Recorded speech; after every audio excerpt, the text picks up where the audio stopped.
សួស្តីបងប្អូនទាំងគ្នានៅក្នុងវីដេអូនេះគឺយើងមកធ្វើការរចនាទៅលើ poster Starbucks អញ្ចឹងជាប្រភេទ poster មួយដែលមានទំហំกระดาษជា A4 ដើម្បីធ្វើការរចនាទៅលើ poster Starbucks របស់យើងមុនដំបូងគឺអ្នកគ្នាអាចធ្វើការបង្កើតផ្ទាំងกระดาษមួយឥឡូវខ្ញុំធ្វើការចូលទៅកាន់ new file ដើម្បីធ្វើការបង្កើតផ្ទាំងกระดาษអញ្ចឹងអ្នកគ្នាអាចធ្វើការរើសហៅកន្លែងពាក្យថា print ដើម្បីធ្វើការយកផ្ទាំងกระดาษរបស់យើងអូខេមក A4 បែបនេះបន្ទាប់ពីហ្នឹងគឺអ្នកគ្នាអាចធ្វើការរីឈ្មោះដាក់ថា Starbucks poster អីចឹងទៅហ្នឹងហើយអញ្ចឹងបន្ទាប់ពីអ្នកគ្នាបានធ្វើការរីឈ្មោះហើយនឹងកំណត់ size វារួចអស់ហើយអ្នកគ្នាអាចធ្វើការចុចពាក្យ create មកដើម្បីបង្កើតផ្ទាំងกระดาษរបស់យើងអូខេអញ្ចឹងត្រង់កន្លែងនេះគឺខ្ញុំធ្វើការចូលមកកាន់ file ខ្ញុំធ្វើការចូលមកកាន់ file link ដើម្បីធ្វើការយករូបភាពរបស់ខ្ញុំអូខេឥឡូវខ្ញុំធ្វើការយក cafe Starbucks មកមុនសិនខ្ញុំធ្វើការចុចគ្លីកទៅលើវាមួយបន្ទាប់ពីហ្នឹងគឺខ្ញុំធ្វើការ mouse ស្ដាំទៅលើ layer ខ្ញុំយកពាក្យថា convert to Smartmagic បន្ទាប់ពីហ្នឹងគឺខ្ញុំធ្វើការចូលមកកាន់ layer ខាងក្រោម background របស់ខ្ញុំបន្ទាប់ពីហ្នឹងគឺខ្ញុំមើលកន្លែង foreground color ខ្ញុំคลิกទៅលើហ្នឹងមួយខ្ញុំធ្វើការចម្លងពណ៌អូខេយកកន្លែង Starbucks មួយនេះចុចពី OK មួយបន្ទាប់ពីហ្នឹងគឺអ្នកគ្នាអាចធ្វើការចុច Alt Backspace ដើម្បីធ្វើការចាក់ទៅលើផ្ទៃ background របស់យើងអូខេអញ្ចឹងបន្ទាប់ពីហ្នឹងគឺខ្ញុំធ្វើការចូលមកកាន់ file ខ្ញុំធ្វើការបើកយករូបភាពមួយទៀតអូខេរូបភាពមួយនេះខ្ញុំធ្វើការចុចពាក្យ place ដើម្បីធ្វើការដាក់ចូលទៅក្នុង document របស់ខ្ញុំបន្ទាប់ពីហ្នឹងខ្ញុំធ្វើការចុច create ហើយអ្នកគ្នាអាចធ្វើការ mouse ស្ដាំយកពាក្យថា convert to Smartmagic បន្ទាប់ពីហ្នឹងគឺអ្នកគ្នាអាចធ្វើការប្រិចវាhìnhធំតិចមកហ្នឹងហើយដាក់ឲ្យស្មើជាមួយនឹងផ្ទាំងกระดาษរបស់យើងអូខេបើសិនជាអត់តន់ស្មើអ្នកគ្នាសេរីតិចមកឲ្យវាស្មើបន្ទាប់ពីយើងបានធ្វើការសេរីរួចអស់ហើយគឺអ្នកគ្នាអាចធ្វើការឈរទៅកាន់ background អ្នកគ្នាអាចធ្វើការចុចពាក្យថា add layer ថ្មីមួយអញ្ចឹងតោះនេះគឺខ្ញុំរីឈ្មោះដាក់ថា brush បន្ទាប់ពីខ្ញុំបានធ្វើការរីឈ្មោះរួចអស់ហើយគឺខ្ញុំធ្វើការចូលមកកាន់ tool brush ខ្ញុំធ្វើការចុចខាងលើខ្ញុំយកពាក្យថា general brush យកពាក្យថា soft round brush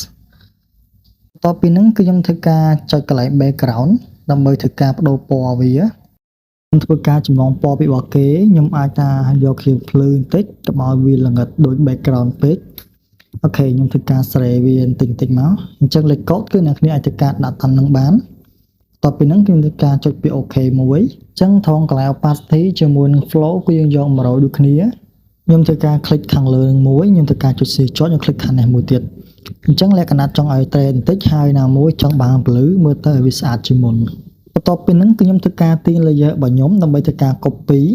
អញ្ចឹងអ្នកគ្នាអាចធ្វើការចុច Ctrl J បានខ្ញុំធ្វើការអូសបានមួយទៀតបន្ទាប់ពីហ្នឹងគឺខ្ញុំធ្វើការទាញវាឡើងមកខាងលើហើយខ្ញុំធ្វើការតម្លាក់ fill ជាមួយ opacity ត្រឹមតែ 40% ហើយខ្ញុំធ្វើការ mouse ស្ដាំយកពាក្យថា create clipping mask ដើម្បី clipping mask ចូលទៅក្នុង subject របស់យើងបន្ទាប់ពីហ្នឹងគឺខ្ញុំធ្វើការចុចកន្លែងលើចំម៉ាស់ខ្ញុំធ្វើការបង្កើតម៉ាស់វាមួយខ្ញុំធ្វើការចុច Ctrl I ដើម្បីវាស់វាចូលទៅក្នុង subject របស់យើងបន្តមកទៀតគឺខ្ញុំធ្វើការចូលមកកាន់ brush tool ខ្ញុំធ្វើការចុចខាងលើហ្នឹងខ្ញុំយក surround brush ដដែលអូខេអញ្ចឹងត្រង់កន្លែងនេះគឺខ្ញុំធ្វើការដាក់ opacity 40ជាមួយនឹង flow 40ដូចគ្នាហើយខ្ញុំធ្វើការព្រមប្រាស់របស់ខ្ញុំរៀងតូចបន្តិចហ្នឹងហើយឲ្យស្រួលផាត់ហើយអ្នកគ្នាអាចធ្វើការផាត់ទៅលើ object របស់យើងទៅហ្នឹងហើយយើងធ្វើការស្រែវាតិចតួចទៅឲ្យមកសំភ្នែកដែលយើងចង់បានទៅគឺរួចរាល់ហើយបន្តមកទៀតគឺអ្នកគ្នាអាចធ្វើការចូលមកកាន់ file ហើយអ្នកគ្នាអាចធ្វើការយក flash link ដើម្បីធ្វើការទៅយករូបភាពរបស់យើងបន្តទៀតហ្នឹងហើយអូខេឥឡូវខ្ញុំធ្វើការយក line មួយនេះអូខេចុច flash មកគឺទទួលបានរូបភាពបែបហ្នឹងអញ្ចឹងបន្ទាប់ពីហ្នឹងខ្ញុំធ្វើការសេរីវាធំបន្តិចអូខេចុចពាក្យ crease មួយហើយខ្ញុំធ្វើការដូរមកដាក់ថា screen អូខេឲ្យវាចាប់លើបែបហ្នឹងបន្ទាប់ពីហ្នឹងធ្វើការ mouse ស្ដាំយកពាក្យថា create clipping mask បន្តមកទៀតគឺខ្ញុំធ្វើការចុចលើ mask ដដែលខ្ញុំធ្វើការចុច Ctrl I វាមួយទៀតបន្តពីហ្នឹងគឺខ្ញុំធ្វើការផាត់ទៅលើ object មួយនឹងទៀតអូខេអញ្ចឹងកន្លែង flow ក៏ដូចជា opacity គឺនៅដដែលទេ 40% ដដែលអូខេខ្ញុំធ្វើការផាត់បែបហ្នឹងមកអូខេអញ្ចឹងខ្ញុំសូមធ្វើការបន្ថយ fill 40% ជាមួយនឹង opacity 40% ដូចគ្នាអញ្ចឹងឲ្យវា blend ចូលគ្នាអញ្ចឹងយើងអាចធ្វើការបិទបើកផ្នែកវាតិចមកហ្នឹងហើយយើងចង់នឹងតើពេលយកអត់តនកែហើយនឹងកែហើយកាលវារូបរាងបែបម៉េចឬក៏ពណ៌បែបម៉េចអូខេអ អញ្ចឹងគឺឃើញថាអ្វីដែលយើងបានធ្វើការកែហ្នឹងគឺវាស្អាតជាងមុនហើយក៏ blend ចូលគ្នាជាងមុនអូខេអញ្ចឹងយើងឃើញថា poster របស់យើងគឺចិត្តហើយទាំងអស់ហើយនៅសតែអក្សរទេអូខេឥឡូវយើងធ្វើការចូលទៅសរសេរអក្សរហើយយើងធ្វើការដាក់ stroke ដាក់ទៅលើវាតិចតួចតិចគឺយើងនឹងរួចរាល់ហើយការធ្វើ poster មួយនេះអញ្ចឹងខ្ញុំធ្វើការសរសេរអក្សរ data start បាត់ខ្ញុំ click B ហើយប៉ុន្តែអីទេខ្ញុំធ្វើការដាក់ពីក្រៅ object របស់ខ្ញុំទេបន្ទាប់ពីហ្នឹងគឺខ្ញុំធ្វើការដក fill ឲ្យអស់ដាក់ត្រឹម0ហើយខ្ញុំធ្វើការចូលមកកាន់ fx ខ្ញុំយកពាក្យថា stroke អញ្ចឹងអ្នកគ្នាអាចធ្វើការដាក់ទៅនឹងបានអញ្ចឹងសម្រាប់ size ខ្ញុំយកវា7ហើយកន្លែង position ខ្ញុំយកវា outside ហើយសម្រាប់ color គឺខ្ញុំយកវាពណ៌សចុចពី OK គឺរួចរាល់ហើយអញ្ចឹងខ្ញុំចង់ធ្វើការ copy អក្សរខ្ញុំអត់ធ្វើការ Ctrl J ទេអញ្ចឹងខ្ញុំធ្វើការចុច Alt ឲ្យជាប់ខ្ញុំទាញវាចូលមកក្រោមហើយស្មើជាមួយនឹងខ្សែបន្ទាត់របស់វាអូខេអញ្ចឹងអ្នកគ្នាអាចធ្វើការទាញវាស្មើគ្នាមកអញ្ចឹងខ្ញុំយកត្រឹមតែ4អក្សរទេអូខេអញ្ចឹងខ្ញុំធ្វើការចុច C ជាប់ខ្ញុំចងវាជាក្រុមតែមួយ